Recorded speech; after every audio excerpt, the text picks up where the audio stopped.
If we have done our bit in helping India to make up for lost time and to attain a position in aviation worthy of her, we shall have achieved our purpose and we shall be satisfied. India's air age took off when a young Jay got the country's first flying license. But flying wasn't just a hobby, his vision was far bigger.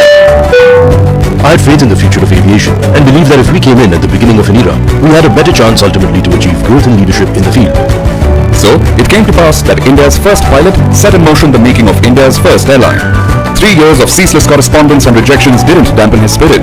At no cost to the government or the taxpayer, the first flight of Tata Air Services took off with 63 pounds of airmail, and Jay himself climbed into the pilot's seat. On an exciting October dawn in 1932, Apus Maut and I soared joyfully from Karachi with our first precious load of mail on an inaugural flight to Bombay. Every flight maintained 100% punctuality and great performance, no matter the circumstances. Those were adventurous days. We had no aids whatsoever on the ground or in the air, and no radio. In fact, we did not even have an aerodrome in Bombay. We used a mud flat at Juhu. The sea was below what we called our airfield, and during the monsoon, the runway was below the sea. So we had to pack up each year, lock, stock and barrel, 2 planes, 3 pilots and 3 mechanics, and transfer ourselves to Pune. The air service expanded to more routes, the planes became bigger, allowing passengers to come on board, and Tata Air Services became Tata Airlines. It was the dawn of a new era. JRD became the chairman of Tata Sons. By 1946, Tata Airlines carried 1 out of every 3 passengers in the country. As our horizons broadened, our eyes turned to distant lands where we hoped to spread our wings one day.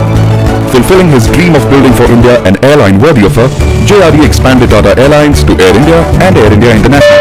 It was for me a great and stirring event, which brought to life a dream first dreamed some 10 years earlier by a few starry-eyed and slightly demented men, including myself.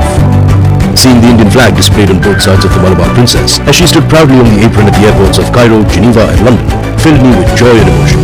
JRD put a newly independent India on the map by connecting her to the rest of the globe and gave to the country its national carrier. Not only that, he also grew it into an airline that broke through the clutter of the crowded skies.